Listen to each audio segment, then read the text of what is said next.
This video is going to cover Objective 3.3 practice tasks.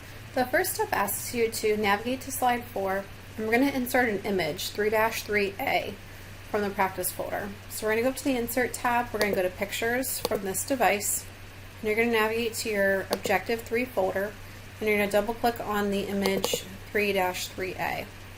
Once the image is selected, in order to keep the aspect ratio, we're going to change the height to 4 inches and just let the width change to whatever it automatically changes to. Then we're going to grab the picture and take it to the lower right hand corner of the slide. And if this Design Ideas window pops up, you can close that out. And then it asks us to remove the background from the image, and I'm just kind of lining mine up a little bit to the right to the bottom. It doesn't have to be perfect, but as close as you can get would be great. With the image selected, you're going to go up to where it says Remove Background. There's a couple of additional areas we're going to try to keep, so hit Mark Areas to Keep.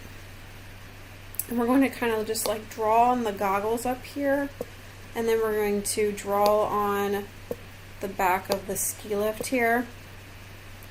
And I believe we are keeping the collar on his coat and the right side of his coat as well.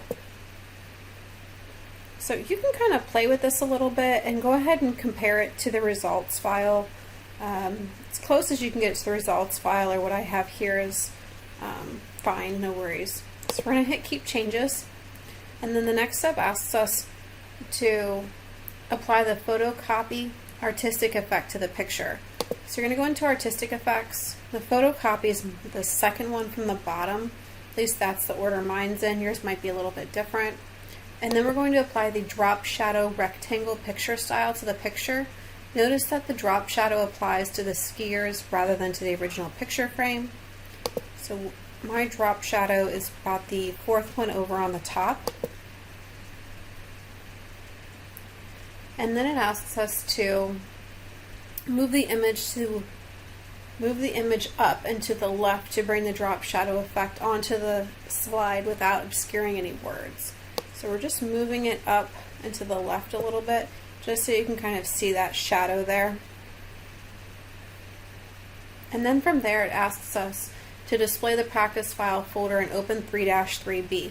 Now depending on what kind of computer you're working on, when you open up 3-3B, mine just opens up in this kind of photo viewer.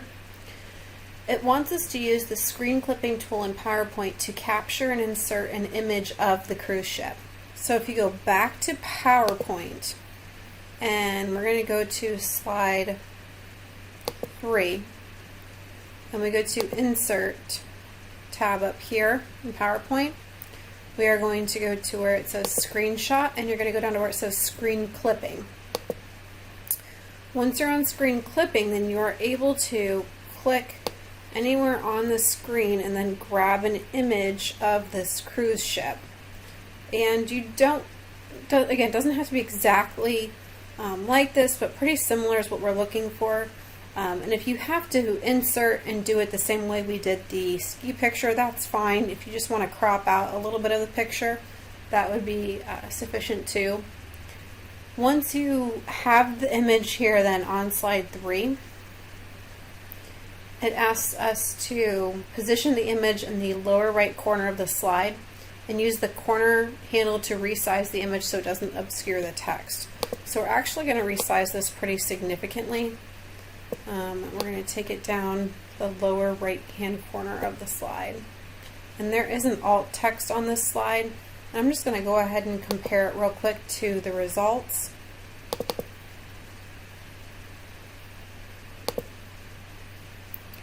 Again, there's 3.3 of the results, and I don't see an alt text on that, but that's okay. We're just going to keep the alt text on there if you guys have it. If you don't have it, don't worry about it. And then again, there's the ski lift picture. So this concludes Objective 3.3 practice tasks.